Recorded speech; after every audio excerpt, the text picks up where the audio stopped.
mujum kukum the tawinan the gawinan the taukasu mikasu desnakas makanak do them moose factory Dunjuba of the Tequa Tagamo Nation. My English name is Johnny Moore, and I've been part of the Turtle clan for many years, and my spirit name is Eagle's Calling. And the thing about having a sacred fire is there's so much that goes into it prior to lighting a fire. For a ceremony, the water, fire, earth, and wind and spirit are 5 elements that are everywhere in many different forms. And we are like, it's up to us to make that choice how we're going to seek out the Creator or what our purpose here on earth is. And, some people strive towards the great mystery of, sitting beside a sacred fire and making connection with that sacred fire so that when we offer that medicine of tobacco, sage, cedar, sweetgrass, and other medicines like lavender, bear root, bear grease, that those medicines take our light and our energy and our just the way that we are in nature as our natural state.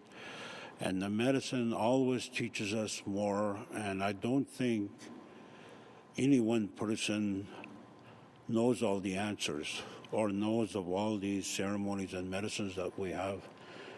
And having been a firekeeper for a few decades now, it's been a pretty amazing journey in regards to my own health and well-being, and also embracing my heritage that all our people across Turtle Island were giving certain gifts like ceremonies and the 7 grandfather teachings and the 7 grandmother teachings, that they are there to guide us, and it's up to each individual to seek out what it would mean to them, as opposed to me giving somebody an answer every time they ask a question.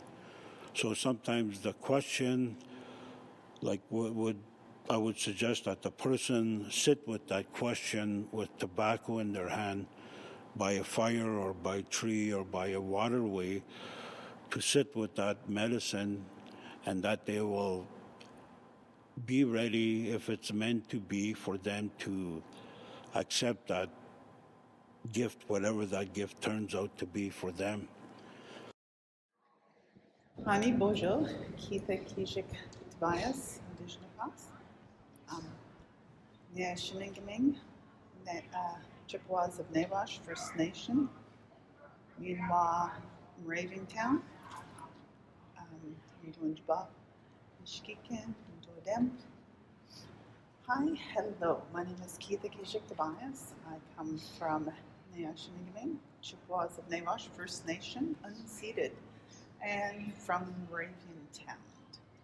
I'm also from the Turtle Clan. I'm an artist here in Toronto. I do a lot of murals, I do a lot of activism, and I talk a lot about women and female power. One thing I've done is have pillars that I have had painted with red dresses on them. Red dresses represent the missing and murdered Indigenous women. This is a big issue in Canada and the United States, with women, Indigenous women, going missing and ending up murdered. Many of these women are never found. They are always missing. One thing I did with all the dresses is I drew different kinds of dresses, because the sad fact for Indigenous women is your chance of becoming missing and murdered only has to deal with the fact that you're Indigenous. It doesn't matter about your social standing. It doesn't matter about risky behavior or safe behavior, which neighborhood you live in. If you take drugs, if you have bad health or anything, none of that matters. The only thing that matters is that somebody knows you're Indigenous. There have been many cases where women look white passing, but somebody knows they're Indigenous and doesn't like the fact that they are proud of who they are, and then they end up murdered. We've lost count of how many women are missing. Just at the start of the pandemic, there has been almost one every month. Two of them ended up dead with police involved to do wellness checks. One woman was shot at the back of her house when the police were coming to check and make sure that she was safe and not being stalked. Another woman somehow fell off a balcony with 8 police present. This is something that's going on all over. The police don't want to talk about it. The government spends all this money to make a report and then does nothing about it. Nothing is being stopped. And when you look at the fact that most of this violence is done by people outside of our community, then you can know the reason they're doing this is because they know they can get away with it. We are actively sought out for violence. 54% of all Indigenous women have faced violence in their life. 50% of Indigenous women will face violence in their life. And this is not just from our community or from family members. This is people actively looking and searching and seeking us out because they know how many women go missing and nobody cares. They know they can get away with it. They know they will get off on charges. Oh, I didn't know she was dying. I thought she was just on her period and waited 6 hours to call the ambulance or police. And this man is walking around free. Kansai, that means hello in Cree. My name is Joey Lynn Twins, and my Indian name is Redstone Woman That Walks with Fire. From the Bear Clan, Plains Cree, Treaty 6, yeah, Central Alberta, Support Band Reservation. Yeah, so my experience with the missing and murdered has been back when I was like very young, and my mother was taken, her life was taken, and no justice was ever served to this day. So, even though they found her in that hotel room, it doesn't matter. Her life was taken, and it seems like, because it was an Indigenous woman, or a Native woman, or a First Nations woman, or an Indian woman, it doesn't seem to matter, and so, that's been going on forever with our Indigenous women. They've been missing for many years, we just never, we never had no black and white, and until, people start speaking out about it, and saying enough is enough, and, and because we have to understand it's the family that suffer too. They grieve until, and they grieve for forever until they meet again. And why is that a Native woman gets killed, there's nothing to be accomplished by that?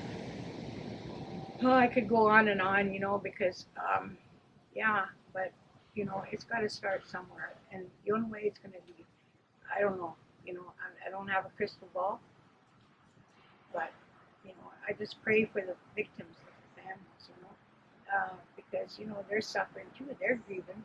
They don't even know where their relative is, So until they bring that spirit home and send that spirit home to the western doorway, that spirit will always be like one spirit, and we call them walkers. They can't go to the other side because they're not at rest. And we can't do them ceremonies and send them off if we don't have, you know, the, yeah, if we don't have a home, at least give, but I just say that, I pray for them all the time because I believe in my prayers, that prayers will be answered one day. I don't know when, but there's got to be change. It can't get any worse than it is now. It can't be. They say it's going to get worse, but I don't know, right? But again, we're on seventh fire, and the seventh fire means that, that fire won't be lit on the eighth fire until there's peace and love and all that harmony all through the four directions of Mother Earth. Until that happens, we'll be stuck in this mode right now, same way, you know. And so until that, we find that, that balance with each other, all four nations coming together, and try to and work together as best as we can as human beings, right? And then the eighth fire will be lit, and that will be the rainbow colors. That will be the two spirit. They will lead, because you know what? There's two spirit people. We're up here, back in time, and even our own people now shun them. But we're starting to get that understanding now, a little more so, right? Than back in the day. And and I'm going to speak a little bit about the fire. I've been doing firekeeping for many years, and I'm a two-spirit woman.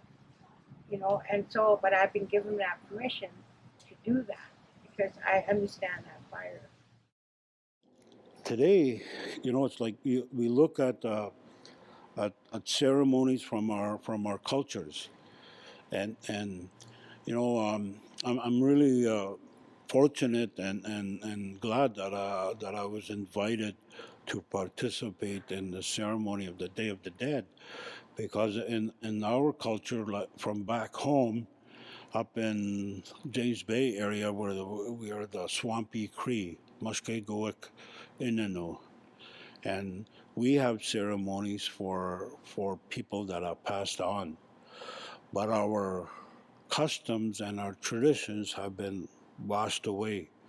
The language has been washed away.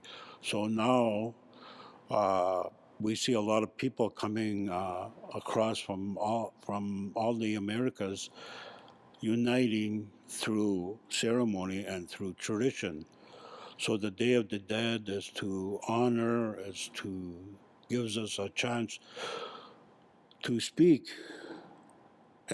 about the lives that we lived with them, and we're also taught about their journey from this world, as that the physical body goes into the earth, and our spirit visits the 4 days that people have their relatives. They could be anywhere in the Americas or anywhere on earth. That spirit will visit them, and not everybody will know what it is when they feel a strange sensation that our family and our sisters and our daughters from the other side of the spirit world, that they're touching us, and they're watching us honor them, because it's like, what did they leave behind for us?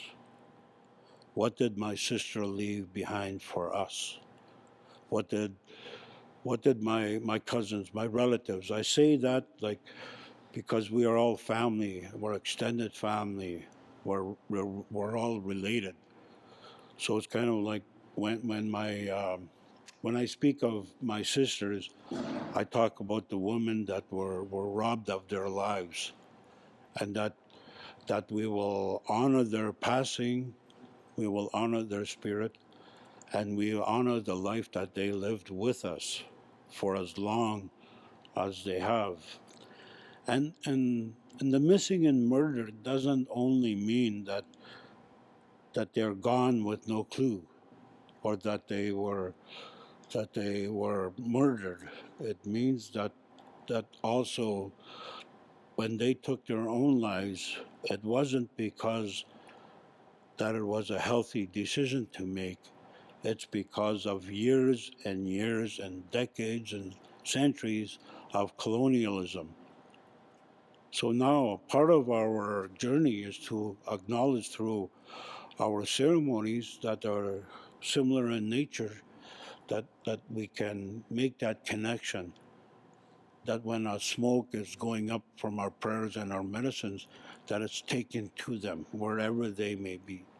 And even here in Toronto, there are so many wars fought by our ancestors, and there's burial grounds everywhere. So when I'm a part of ceremony today in Toronto or in the GTA or anywhere for that matter, I'm always acknowledging those ones that could be buried here in unmarked graves. You know, like another example is that they're digging up bones of children in mass graves that are close to a church. It's in the news. It's being talked about, and like nobody's is held judicially against for the wrongs that they have committed. Yes, they could say they're sorry, but what does that mean for the people that are missing those natural elements of living, where our little kids that were taken from the home, from the nations, from their communities and territories into residential schools, into foster care. So, and they've died. There's no trace of them anywhere. We will continue to remember them because they fought the battle against colonialism. Miigwech.